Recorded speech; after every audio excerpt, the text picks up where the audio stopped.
Hi, my name is Francis O'Hare, and I am Sustainable Technologies Ambassador with Techies Go Green. Welcome to part two of our recording of our recent event at the Guinness Enterprise Centre in Dublin with renowned environmentalist and author Paul Hawken. We hope you enjoy part one. Part two features a live question and answer session with Paul and both our live and online audience. So we hope you enjoy this. It's time to turn it over to the audience. Anyone else? Anyone in the room here have some? Yeah. Thanks. Hi, Paul. Just building kind of on listening to you responding to Michael there, and this idea that there's this kind of race we're all in, and it's driven by commercials and to make money, and because at the end of the day that is the currency, as you say, what gets you safety or food. But we can see the way this is going. It's kind of eating up the resources we have, and I suppose probably before the Industrial Revolution, there was a bit more balance because we weren't as destructive, or we couldn't be. And then you sort of trained humans to extract at scale. Now you've got technology overlaying on that. Is there a chance that, when you ask that question, to what end, that you hear of people say buying large tracts of land in Wyoming or in Kerry, and rewilding. Is there a chance that big money or government will, create communities that are more regenerative and possibly charge for people to move there because they can no longer put up with pollution, floods, wildfire, toxic air, rivers? I wondered, could it shift there? It feels like a kind of a real tipping point, but that there are tech billionaires buying, passports and properties in locations that are more stable, either economically or ecologically. I just wonder, is that a kind of an unfortunate shift that we might be forced into? Thanks. I mean, yeah, that would be very unfortunate, because they're just showing just how extraordinarily selfish they are, and how they gathered that money and, whatever, and concentrated that capital, and then they're going to find, there is no island, though. They're completely wrong in terms of their belief that they can create a safe place.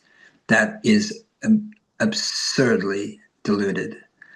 I mean, I can give you sort of science fiction looks at it, which is, okay, the world has gone to hell, okay, and there's these little places guarded with, barbed wire fences and people with, AR-47 rifles and, so forth.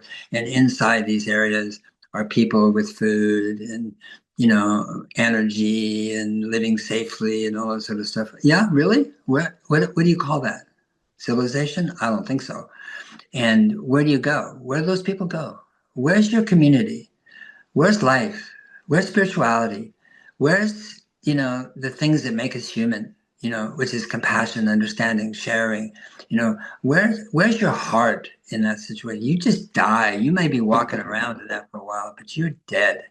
You are dead because you've cut yourself off from human beings, really. And what is that money they have? Is it gold? I mean, is it diamonds? Is it cash? I mean, the civilization is crashed over there. What's the currency? How are you paying for this, and what you could have an ounce of gold, a pound of gold. What good does it do if you can't eat? And so that's outside the fence. Inside the fence, who's going to pay these militia to keep you safe? Okay. And then how long will they one day, saying, why don't we just take over this ourselves? We're guarding these people, privileged people. Why don't we just take it for ourselves? I mean, the scenarios here are so obvious and so bizarre and so that I just don't see that happening. Sorry, Paul. I'll hand back, but just to clarify, I do. That's the worst version of it. I just wondered if take Ireland, the island of Ireland, for example, relatively stable climate. Yeah. If government or good actors or true democracies could take a leap and a bit of a steal a march on that potentially happening, you could see a situation where Ireland becomes, for example, the leader in agriculture and food, production, that kind of thing. I just wonder, are there other forces out there brave enough to do that? Oh, I don't know about that. I would say that's exactly what Ireland should do and can do. This is precisely what I was talking about earlier, not this response. I'm sorry I went into the survivalist modality of, The silos. yeah, so I'm saying Ireland is perfectly situated, in my opinion, to be that. I mean, technically a country, but I mean, it's more than that, which is a country that has turned to each other, the people that is, and so forth, and started to address these issues of, you know, regeneration, of sustainability, of revival, restoration, of sharing, of feeding, and so I can't. I mean, Ireland would be if somebody said who could do that best, and I would say, I put Ireland right up there, the top of my list is where I would suspect it could happen, and maybe already is happening. I don't say it's not, but I mean, and that's what I said earlier about you're effective where you are. That's where you can make a difference. You just can't make a difference, in Botswana. I mean, you may care about Botswana. No, it's in Ireland, and so yeah, I just say go, go, go, go. The world is telling you what to do, and it's a matter of really listening, of making community, creating community. And not to say you don't have it. I'm not just saying, but more so. You've already done it halfway, somewhat between Catholic and Protestants. But I mean, to continue that process, of sharing, of listening, of supporting, helping, compassion, caring. All those things are innate to Irish culture, and so the world, the earth is saying, now's your time, in my opinion. We will take maybe one more question from the audience here, and then we have a few built up online as well we can go to. So, yeah. Super. Paul, thanks for joining us. And just kind of building on the previous questions as well, if there is a lot of technological solutions out there that are good, let's just say that Superwood example you just shared with us, that's amazing. And then we have a lot of well-intended policies and from governments in various countries.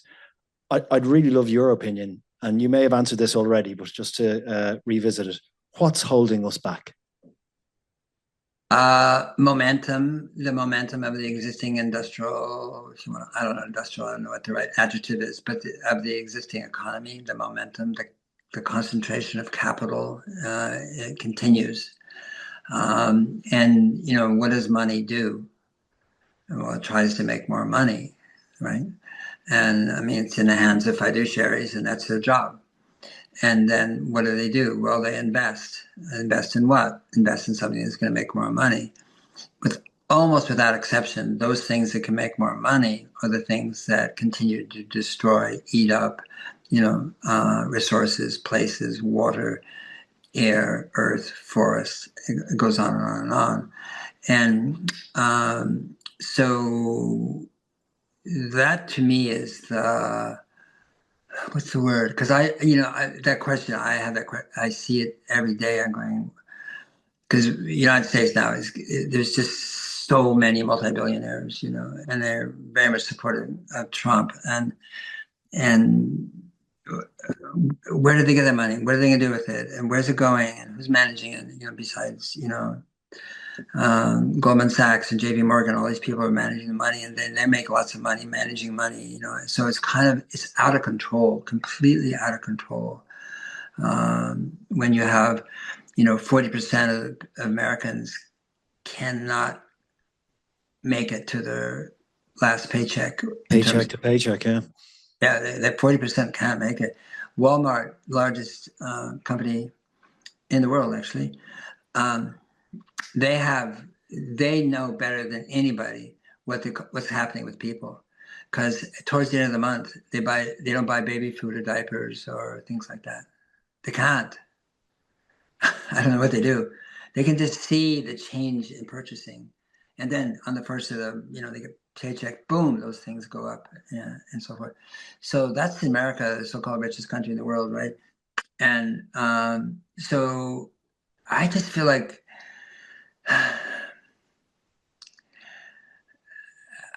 if I had an answer, nobody listened to me anyway, so I don't try to have an answer to it. But I have the same questions, and the only thing I know what to do is to work on things that work. I can give you I can show you some other technologies, things that I am especially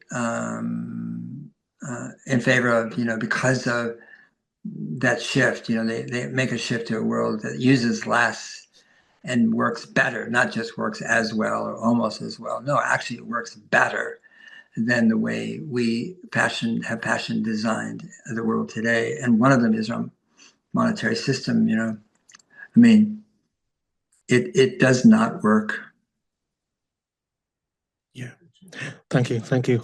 If we can go to one of our online questions here. So Andrew is posing this question to you, Paul, and he says, it's interesting to hear your thoughts around the language, the masculine language around climate action, but also how you touched on carbon's identity as the villain, which brings in the idea of brand archetypes. To what extent do you feel that going green, in quotes, is a marketing problem that needs to be fixed in order to drive progress? Yeah, I mean, you and I'm sure everybody there who's listening sees the same thing, which is, companies making claims about how they care about the earth and so forth. Occasionally they're correct, occasionally, but usually they're from small companies that do that. When they're large, it's more like a sideshow. They're going to do what they normally do, and then they're going to have a product or service or something, or they're going to use that language, the different words, different buzzwords, to describe them, so that they keep customer loyalty. As more people become aware of the problem and aware of their what they purchase and what they take and how they live is part of the problem, not a solution itself.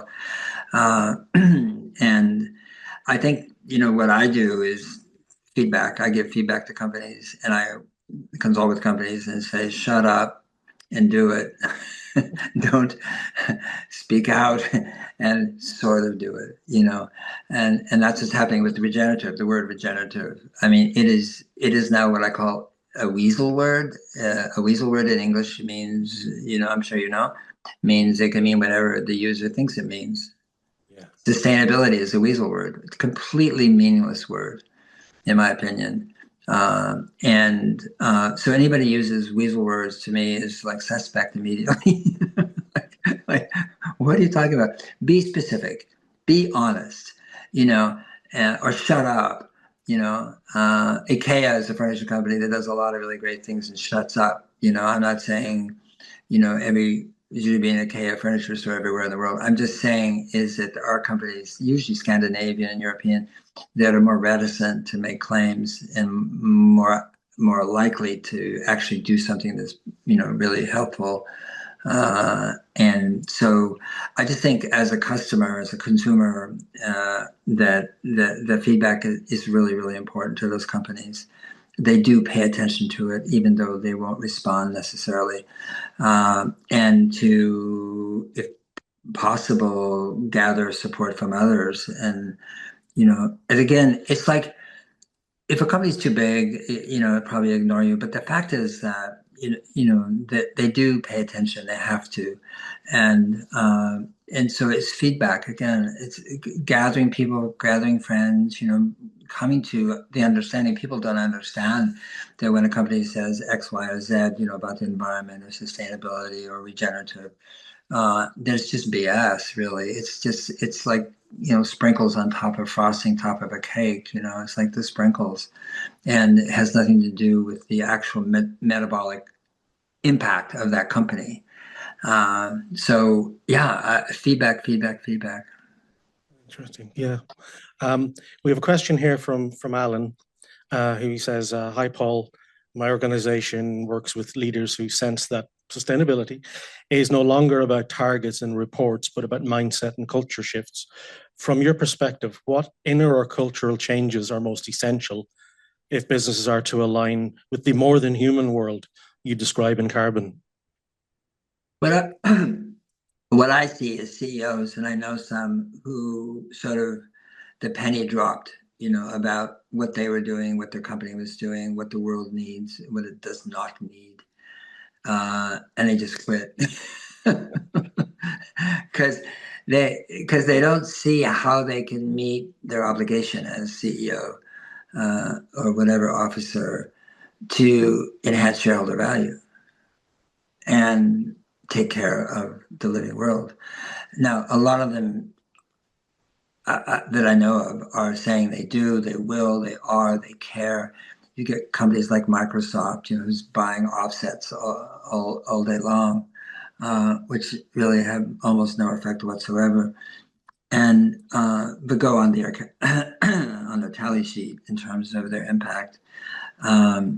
So I think it's a personal thing that is, I've met those persons occasionally, who they just check out. Say, look, I cannot serve my children and my company at the same time. It's interesting. I've heard people say that. Yeah. I'm a father, and I'm being male. I have not heard a woman ever say that who is a CEO, because you have very, very few women CEOs. So I'm not trying to be sexist here. I'm just saying I see it from men, and just like the penny drops, and they go, I'm here a short time. We all are. We come and we go, and we leave. And what am I going to do while I'm here? And I just think that kind of existential angst and question is arising more and more as the headlines and as the news coming back from this living, beautiful, extraordinary, interconnected planet is coming to us.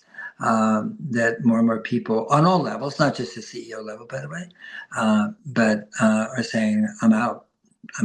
Sorry, I can't live this way, and I don't know how I'm going to do it, or where I'm going to live, or maybe my income, and But then you see people like the small ag and this, and creating small companies and small business and so forth, which are convivial, which know their customers, which are creative, fulfilling, and they'll never make you rich in a monetary sense. They make you very, very rich as a human being.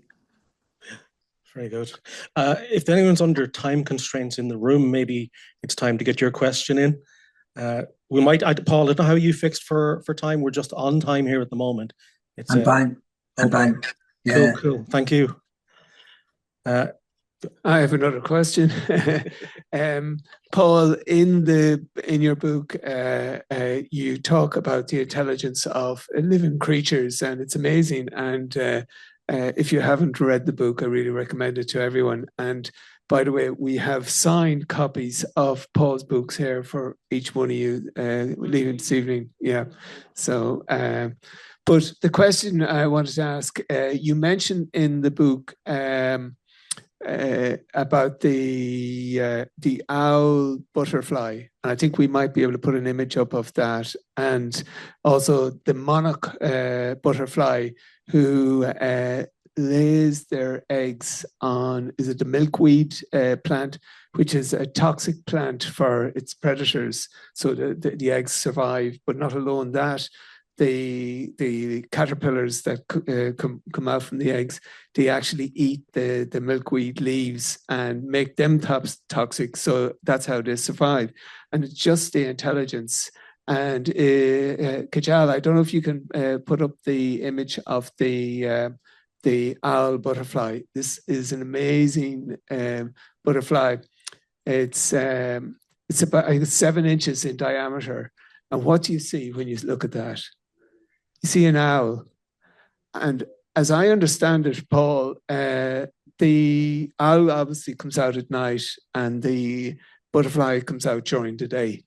And how that butterfly evolved to create that image which scares off its predators is just amazing. Paul. Yeah.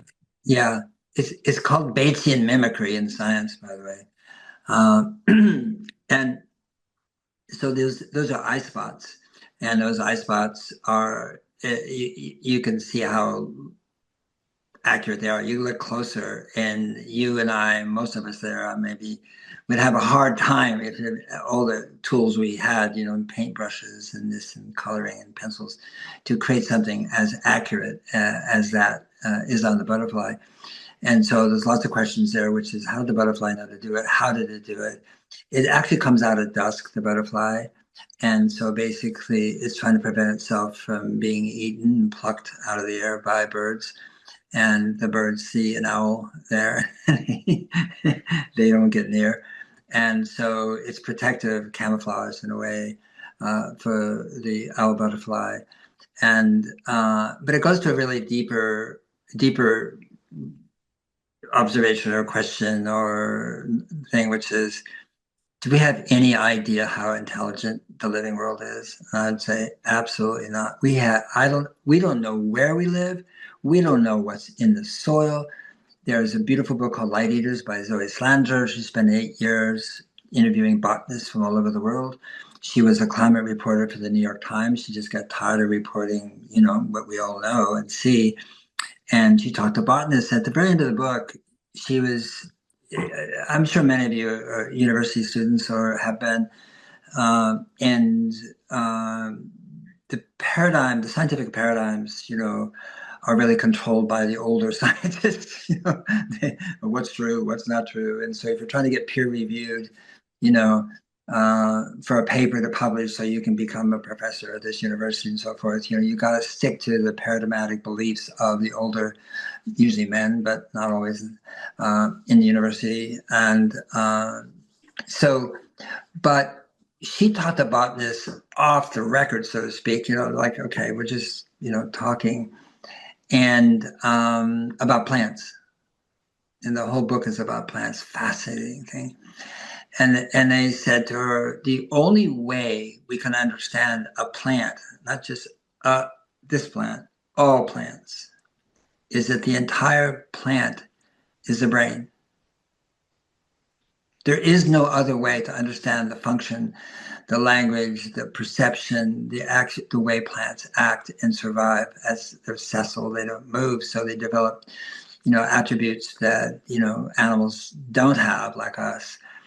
Because they couldn't go anywhere, and that's it. I mean, it's a brain, and you go, it's like a paradigm. Talk about paradigm shifting, and we talk about communication, and so forth. But in the book, I also talk about a ryegrass, just a single kernel of rye, could be wheat, but rye, and then this guy William Hutton, the botanist, decided to figure out how many roots it has, So sprouted it, you see the little grass, the green grass, and underneath, and use, again, an electron microscope, and then had his students count the number of roots, and it was 14 million roots on one single kernel of rye. Okay. And 4 million were hair roots, so you take those away, you have 10 million roots. Those 10 million roots have hyphae on them, they're connected to mycelia, all right? And so what the plant's doing basically is got sugar. It's got sugar. It's it's photosynthesis, making sugars, carbohydrates, and it takes 30% of them and puts them in the roots. And that's for enzymatic breakdown for bacteria, for minerals. It's for exchanging mycelia for nitrogen, for calcium, for zinc, for selenium, but mostly for nitrogen and phosphorus. That's what the plants want. The mycelia has that in their vast networks. And literally the mycelia and through the hyphae and the plant are transacting. They're communicating, they're literally communicating. And the plant's saying, I want this, not that. I want phosphorus, I don't want that. And the mycelia is understanding that and exchanges it and gets it if it isn't right there. It's usually not. And brings it in these little 4 or 5 cell thick filaments that you can't even see, right? And we know from Adam Adamski at the Royal Society and so forth, that there's communication going on. And now you can see it because of Toby Keir's work in Amsterdam. You can see the flow of goods, really, but of chemicals, of elements, in the mycelia. You can see them going back and forth and being transmitted and so forth. So how does the mycelia understand the plant? How does the plant communicate to the mycelia? How does a mycelia identify the nutrients that the plant is told it wants and brings it to it?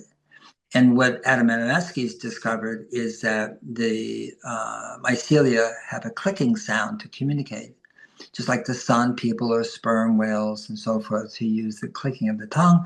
He uses a clicking sound. And what he discovered is that there's packets of clicks that repeat themselves. And then not only that, there's sequences of packets of clicks that repeat themselves. And what he said, to much criticism from the mycological world, that those are words and sentences that are as complex as Indo-European languages and so forth.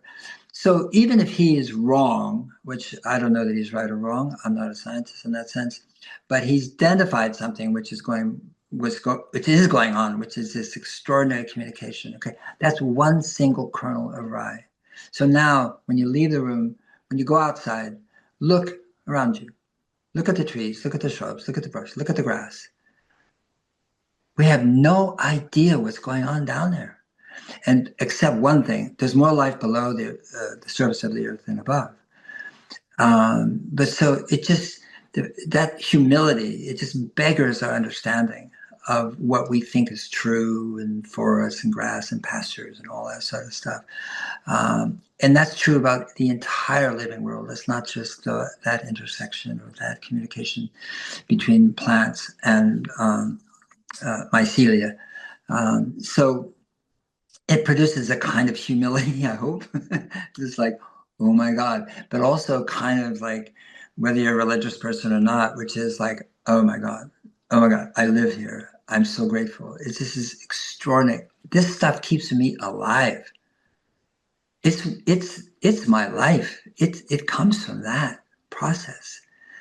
And I take it. What do I give in turn? What do I share? What do I do? To honor what is given to me, what I take unknowingly, but nevertheless. Those are questions I have every day. Yeah, I absolutely love that part of the book, and the fact that it feeds into that whole Gaia concept of how everything is interconnected. It's amazing. We have a question here again, if time is okay, for especially you, Paul, and people online, from Elizabeth. And she first of all said, thank you very much, for very interesting so far. And do you consider the natural capital approach to development that's been getting more traction over the past 10 years, is this a positive shift in thinking, i.e. to value the environment as though it is capital, monetized value, or does that thinking reduce the intangible value of the environment? What a good question. I wrote a book called Natural Capitalism. So I know at that time when I published a book with Amory Lovins, natural capital wasn't really used very much as a term. At Stanford, a few places like that, there's use, but the idea that capital wasn't just in the form of human-made capital in nature. I've seen it grow and develop, natural capital economics, and this, use it as an adjective and so forth again and again. And I think it is sort of becoming an othering thing in its own right. In other words, like there's natural capital, right? Well, what are human beings, or unnatural capital? So, I mean, that modifier, and even the noun itself, capital, because capital really comes from that, from economics primarily, I think is a little perilous, can be a little perilous as a defining mechanism. The intent and the organizations that are using it and so forth, they're doing great things. I don't question that, but I'm not sure that we want to describe the living world in terms of using economic terms. And because I feel like that diminishes it and it takes away the mystery and the sacredness of the living world. And it also reduces its complexity, and to say it's complex is like an understatement. And so I tried to give the root example, the plant example. It's beyond what we think of as complexity. and we are it. I mean, it's not out there somewhere. We walk and talk it. It's inside us. Without it, we die like that. And so to really heal that sense of identity and separation that human beings have, especially in Western cultures, that didn't exist very much if at all, in indigenous cultures. And so they don't have a lot of words that we have because they didn't see the separation. They couldn't understand why we'd have a word for something that is so innate to them. They didn't think about it in that objectifying way. And nature is one of the prime examples where culture, what's nature? And so our language itself, especially Western languages, especially English, by the way, which is the biggest language in the world in terms of vocabulary, is very good at making distinctions, and that's the scientific revolution, is to name things, and this is a this and this is not a that, and distinct, and we're still doing that. And natural capital can, with best intentions, can become part of that naming and trying to make distinctions instead of what is the language and what's the understanding that sees the life, as beyond miraculous, beyond comprehensible, beyond our ken, in terms of what we know and can find or see, in any way. It makes AI look trivial, in my opinion. And so, but I understand the intent of the use of the word, and I certainly don't criticize human beings. Yeah, I actually had a question I wanted to ask you in that area. Again, and in the book and in general, you talk a lot about indigenous cultures and how we should learn from their understanding of their place in nature. I'm not particularly spiritual or religious myself, but do you think their respect for nature was in any way related to the fact that they saw their deities and spirits in all around them, in the trees and in the waters and the animals, etc., and felt connected to it? Whereas along came theistic religions who believed that God gifted them the world to do with as they wanted. Is there a kind of a different, is that how maybe the cultures diverged? Well, I mean, they didn't diverge so much as that sounds like they're one thing and they became two. Sure. But yeah, I mean, there's more than just, I was talking about the indigenous people in the Americas and Turtle Island and so forth. Indigeneity in Africa is different. Indigeneity in Asia is also different. Yes. And so like traditions, religions, and ways of understanding the world emerge in different ways, so forth. But I think that I don't think, like in the Americas, they didn't deify nature in any way. Okay. What's interesting about it is they didn't see any separation between their word, what they said, what they did, what they honored, from the living world. I mean, it's almost not a lack, but I mean, it's like the indivisibility was that if you study indigenous languages, I've studied dictionaries. I've never spoken indigenous language, but there's a couple of really good dictionaries that have been made where people took the time, and the culture itself took the time to actually explain what all their words mean. And one of them was the Yamana. I talk about it in the book too, but the Yamana in really down in the southern part of Chile. And the dictionary, has 30,000 words. The average American can speak 10,000 words. If they're educated, they can speak 20,000 words. Okay, like university. Yeah. And this dictionary, from people who had no clothing, wore loincloths, put seal fat on them, and lived outside, and had 30,000 words. Okay, but what's interesting about that language and so many others, if you sort of dip into them, is that the language reflected a teaching of how to live there in that place. So it was very biologically astute in terms of pattern, season, weather, temperature, creatures, edibility, plants, et cetera, et cetera, et cetera. And so that's why I talk about the Micmac, which are Native Americans, in Eastern Canada. I mean, they would go to we call a mother tree now, but a large pine tree in October, and they would listen to the wind soughing through the branches. So the tree made a sound, not the wind, and the tree made a sound that's innate to that tree, and then they'd name the tree from that sound. And they had no written language, but somehow they knew what the name was and they remembered it. And then they could go back 5-10 years later in October, always in October, listen to the wind, and they knew whether the tree had actually prospered or was declining.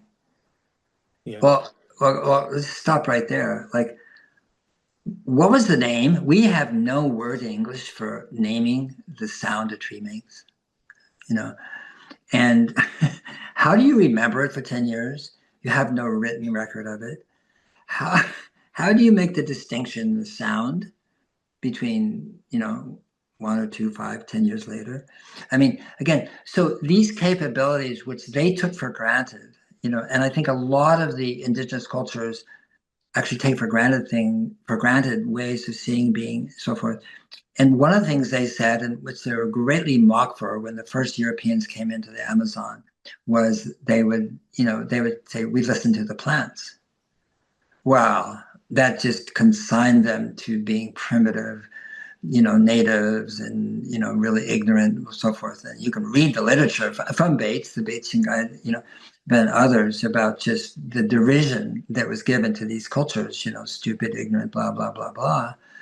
And it turns out they damn well did listen to the plants. And, and of course, and now we know. But we didn't know. So our ignorance has been overlaid over the entire world. And I think it's really prevented a lot of wisdom and knowledge from coming forth. And I think it's coming forth right now, by the way, around the world. So it's a good thing, We've definitely more questions, but something before people do have to head off, we wanted to at least get to was one of your new initiatives, which is the Alliance for Earth.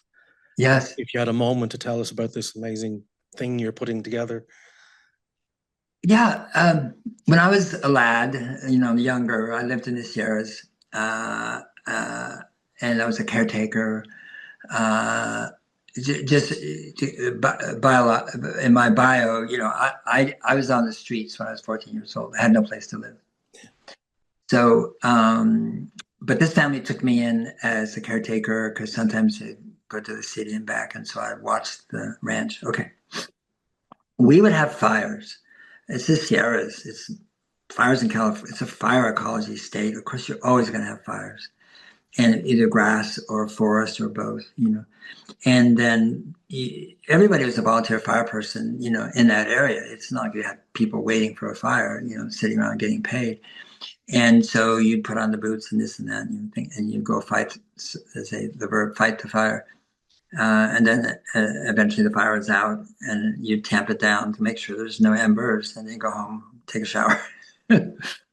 Okay. And in the spring, you would see grass that was so beautiful, green grass, and the color was, and the thing is, human beings can see more shades of green than any other color. Red, blue, nothing compares to green. And that's because evolutionary, even before we were Homo sapiens or Homo anything, I mean, plants made a big difference to us. We were plant-based, and and so we have enormous green perception. So you'd see the green, the grass, and you'd see wildflowers too, lupin and poppies and so forth. Okay. Then I grew up in Berkeley, university town, and then there's a big fire there because they had planted a lot of eucalyptus for some reason, and it got lit up and 200 homes burned down, and there was a major fire.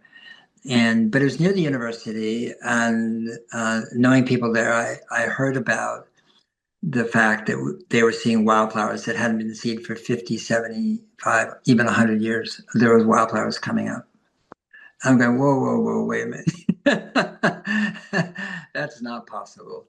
And I said, oh yeah, it's called fire-triggered succession. That's the term I want to really, fire-triggered succession, which is that when there's a certain amount of heat on the surface of the land, in this case, the forest, it triggered the carapace opened up and the seed could germinate if there's water. And it did. And I thought, wow, isn't that amazing? The seed will just be dormant for decades and decades. And then when the conditions change, it emerges. And so what I think is happening today is that we talked about the headlines and this extraordinary control of the right wing that it's gaining in the world, and the destruction of the environment in every single way, and just what a thoughtless time this is in terms of those who are in control. And I think that we're also seeing, and we can't see it because it's technically small, like a wildflower, we're seeing a fire-triggered succession. So underneath, what we see in the headlines and the stories and so forth, it doesn't matter if you read The Guardian, Liberal, or you read, FT, you just don't, what you hear about is the big things, the so-called big things, the big stories, the big personalities, the big scandals, the big whatever. But underneath, and you all know it because that's why you're here, is that people are taking action where they are, with whom they share, their neighborhood or their culture, their community, and so forth. And they are restoring life on Earth everywhere. It's happening in every country in the world. And they're small. You never read about them. It's too small. It's a farm. It's a community. It's it's a store. It's a place to take care of children, right?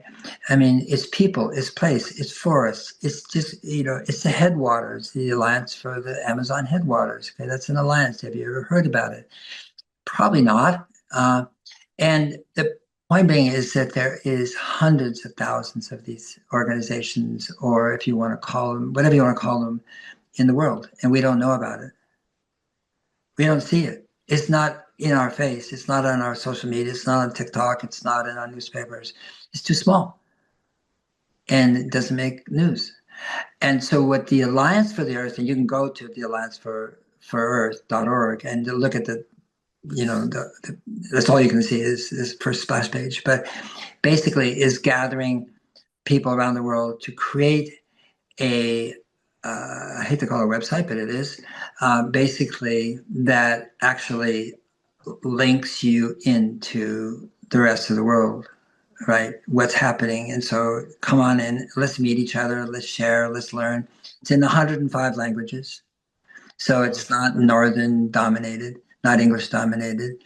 And there's foci, focus, subfocus, there's place, there's purpose.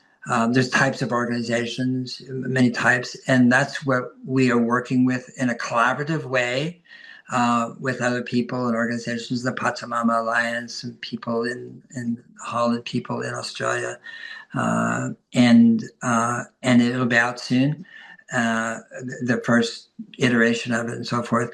But it's meant to be not an organization. It's meant to be something that creates itself.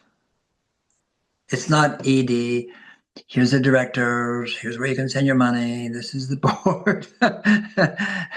It's some, top down, nothing wrong with great NGOs in the world, don't get me wrong. But this one cannot be. This cannot be. It has to be organized and created in a different way because it's us. And it's the us we don't know, the us we haven't met. It's the us that, and we already there. We're at 15,000 organizations. We haven't put it up yet.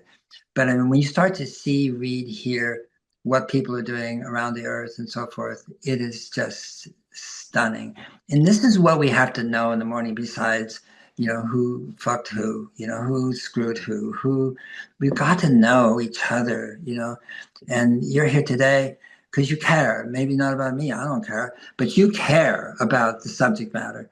And that's why you're here. And so to be able to go online and find, if you're a teacher, you can learn how to that, you can learn to teach things that you might not know about. or should know about, or you're being told you're supposed to know about. You can be a student, you can find out. You can be all sorts of people who want to know, how to do what you do better, who's else doing it near you, far away, and all the panoply and extraordinary diversity of organizations in the world who are actually restoring life on Earth. That's the Alliance for Earth. And it's got Hope Planeta in Spain, Javier Peña Sanchez, it's got Damon Gameau in the Future Council in Australia. It's got, these are just different people and what they do, coming together to, it had Jane Goodall until she passed. And we see them as the council. It's going to have a council, and if there's a decision to be made, well, it'll be the council, but again, not that top-down nonprofit type of organization. Amazing, and really looking forward to seeing what it turns into. Well, I know I'm very conscious we've had a great problem today in that we've been inundated with questions, which is a great sign and testament to yourself. Michael, are we? I think we'll call it at this stage. We could go on, and you're a machine yourself, the way you can keep going on every question asked. But Paul, thank you very much from all of us in the room here. Yeah. Could you send me the questions? Absolutely, we'd love to. And would you, if the questioners want, maybe it's too late now, but and some I'll respond to. I can't respond in a way I blah blah blah blah blah, but but I can respond. And I just want to say thank you for the questions, and I want to honor that. And by reciprocity, which is, by the way, reciprocity is the clue to all of this. Yes. Everything we're talking about. But in terms of honoring the questions that came in and to try to respond to them in the best way I can. I can send a response to you. That'd be brilliant. Amazing. And thank you. Yeah, thank you for that. So look, thank you very much for your time, and thank everyone here and online as well. Thank you. And I know you're thinking of coming over to Europe and hopefully to Ireland, and you'd be very welcome here in Dublin and in the country, and maybe we can do this again. So thank you. Definitely, I'm coming. Yeah. Thank you, everybody. Thank you so much.